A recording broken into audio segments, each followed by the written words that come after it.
10 লক্ষাধিক পরিবারকে আমরা এই খাবার বিতরণ করব। যেমন গরুর মাংস বাজারে জেলা পর্যায়ে 750 করে আমরা নির্ধারণ করেছি, 650 করে।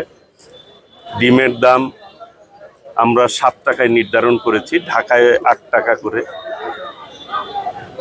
আমরা প্রত্যেকটি জিনিসই জেলার যে পর্যায় মূল্য রয়েছে তার চেয়ে কম মূল্যেই আমরা এটি সরবরাহ করছি। মূলত নিম্ন আয়ের মানুষরা, প্রান্তিক মানুষরা যাতে সহজলভ্য হয়, রোজার মধ্যে তাদের প্রোটিনের প্রয়োজন হয়, ভালো খাদ্যের প্রয়োজন হয়, সেই বিবেচনাতেই আমরা আমাদের মন্ত্রণালয়ের পক্ষ থেকে এই উদ্যোগ নিয়েছি।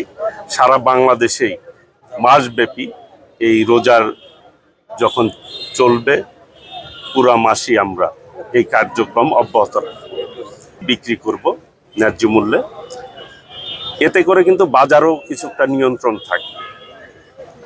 কাজেই অসাধু ব্যবসায়ীরা যারা বাজারে অস্থিতিশীল করতে চায়, সেই দিক থেকেও আমাদের এই উদ্যোগটা অনেক বেশি কাজে লাগবে আশা করি। আর আমরা চাই বাংলাদেশটিকে একটি সুন্দর, সমৃদ্ধশালী, সকল শ্রেণীর মানুষ যাতে তাদের অধিকারটি পায়, খাদ্য অধিকারটি পায়, সেই জন্যই আমাদের এই উদ্যোগ।